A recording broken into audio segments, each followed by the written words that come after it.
Colors TV पर हाल ही में एक न्यू शो लॉन्च हुआ है, दो दुनिया एक दिल। शो की कहानी में हमें दिखाया जा रहा है कि एक लड़का है जिसने 15 सालों से रात दिन कड़ी मेहनत करके 50 लाख रुपए इकट्ठे किए हैं, जिससे वो अपना कर्ज चुकाना चाहता है। और फिर एक दिन ऐसा आता है जब एक सेकेंड में एक गलती की वजह से, एक गलत क्लिक की वजह से उसके सारे पैसे अकाउंट से गायब हो जाते हैं और उसके सालों की मेहनत पर पानी फिर जाता है। और फिर हमें फ्लैशबैक में दिखाया जाता है कि उसने अपने पापा से वादा किया हुआ होता है जब वो 8-10 साल का होता है कि अगर उसके पापा वो कर्ज नहीं चुका सके तो वो खुद मेहनत करके वो कर्ज चुकाएगा। और फिर जब इतने सालों की मेहनत पर पानी फिर जाता है तब उसका हौसला टूट जाता है। और इतना सब कुछ होने के बाद डिजिटल की इस दुनिया से उसका भरोसा ही उठ जाता है। वो नफरत करता है उस दुनिया को जिसने उसकी सालों की मेहनत एक सेकेंड में बर्बाद कर दी। तो ये है शो का हीरो शिवाय, जो कर्ज तले दबा है और सालों की मेहनत के बाद भी अभी भी कर्जदार है।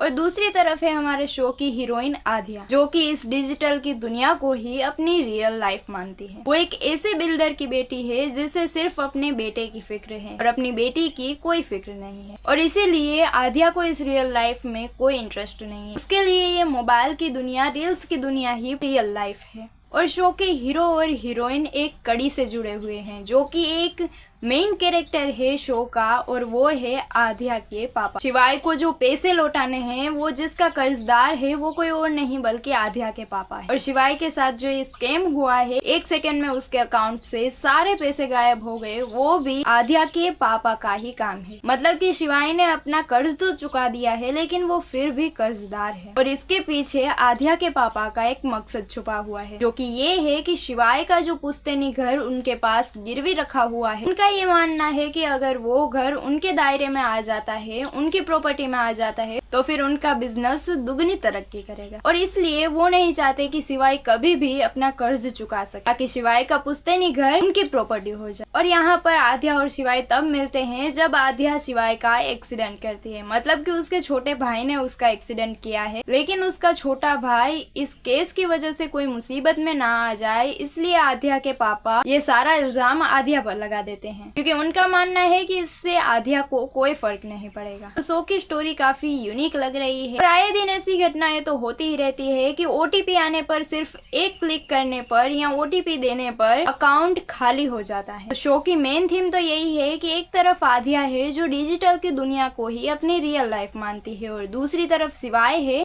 जिसका डिजिटल की दुनिया से भरोसा उठ गया है और वो इस डिजिटल की दुनिया से नफरत करता है। अब इस दो दुनिया से आए हुए लोग जब एक साथ मिलेंगे तब कहानी कौन सा नया मोड़ लेगी, ये देखना इंटरेस्टिंग होगा। और साथ ही जब शिवाय को पता चलेगा कि उसके साथ ये जो स्कैम हुआ है वो आद्या के पापा ने ही किया है, तब क्या होगा, ये भी इंटरेस्टिंग होने वाला है। तो आपको ये शो कैसा लगता है, ये अपनी राय कमेंट में जरूर बताइए। और साथ ही टेलीविजन से जुड़ी ऐसी नई नई और लेटेस्ट खबरें जानने के लिए बने रहिए हमारे चैनल टेलीबंसी के साथ।